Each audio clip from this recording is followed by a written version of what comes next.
Told by Tommy DePola. In a town in Calabria, a long time ago, there lived an old lady everyone called Strega Nona, which meant Grandma Witch. Although everyone talked about her in whispers, they all came to see her if they had troubles. Even the priest and the sisters from the convent went, because Strega Nona did have a magic touch. She could cure a headache with oil, water, and a hairpin.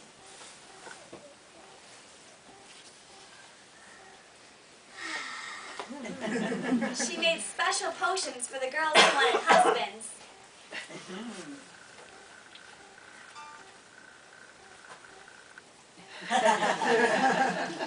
And she was very good at getting rid of warts. But Strega Nona was getting old, and she needed someone to help take care of her little house and garden.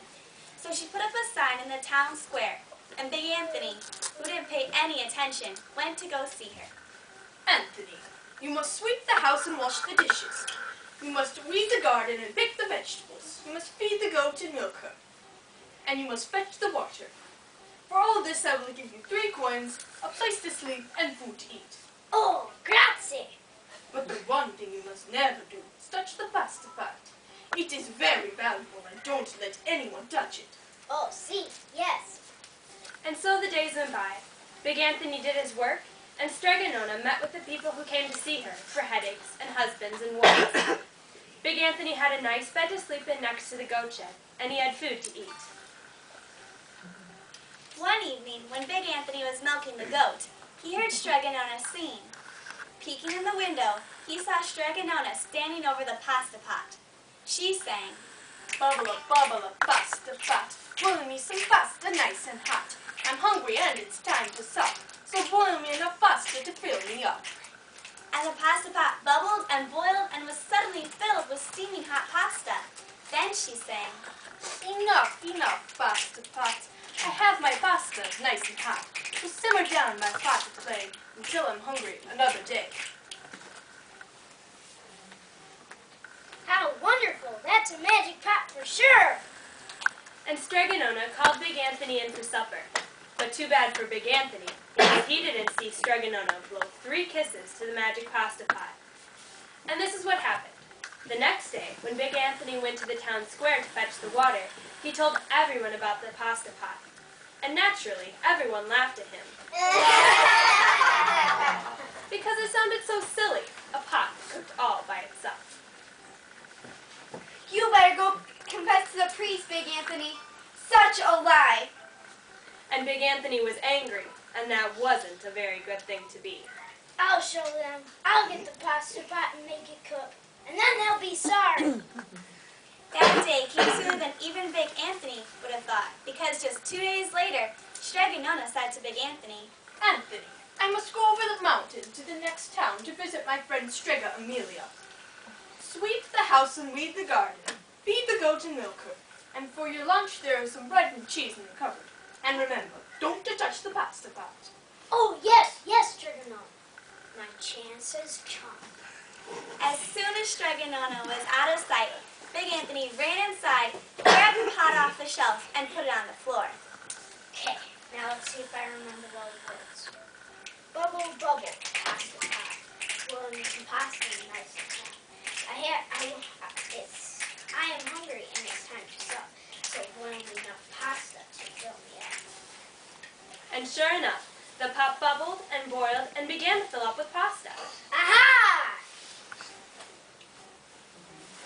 He ran to the town square, jumped on the fountain, and shouted, Everyone, get forks, plates, platters, and bowls. Noodles for everyone at Strega Nona's house. Of course, everyone laughed, but all ran home to get forks and plates and platters and bowls. And sure enough, when they got to Strega Nona's, the pasta pot was so full it was beginning to overflow. Big Anthony was a hero. He scooped out pasta and filled the plates and platters and bowls. There was more than enough for all the townspeople, even the priest and the sisters of the convent. Some people came back for 2 and 3 helpings. But the pot was never empty. When everyone had had their fill, Big Anthony sang, Enough, pasta pot. I have my pasta nice and hot, so simmer down my pot of clay until I'm hungry another day.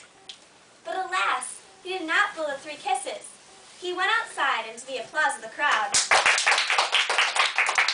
Big Anthony took a bow. He was so busy listening to compliments from everyone that he didn't notice that the pasta pot was still bubbling and boiling, until a sister from the convent said, Oh, Big Anthony, look! And there was pasta pouring out of the pot and all over the floor of Strega Nona's house.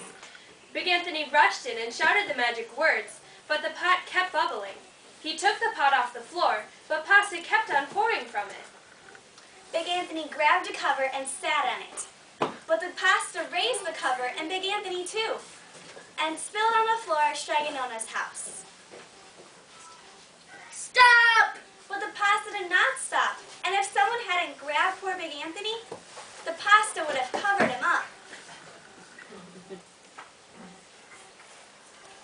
The pasta had all but filled the little house. Out of the doors and through the windows came the pasta. The townspeople began to worry. Do something, Big Anthony! Big Anthony rushed in and shouted the magic words again, but without the 3 kisses, it did no good. By this time, the pasta was on its way down the road, and the people were running to keep ahead of it. We must save our town.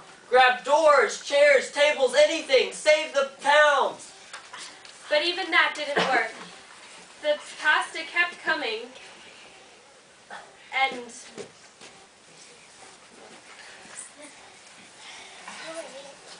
and the priest and the sisters of the convent began praying.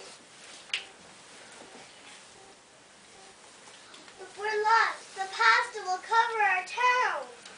And it certainly would have, had Strega Nona not come down the road, home from her visit. She didn't have to look twice to know what had happened.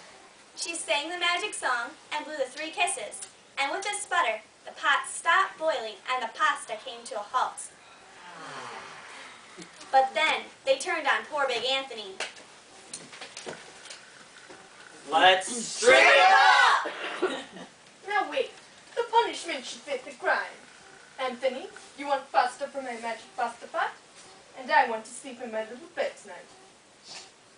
So start eating. And he did. Poor Big Anthony.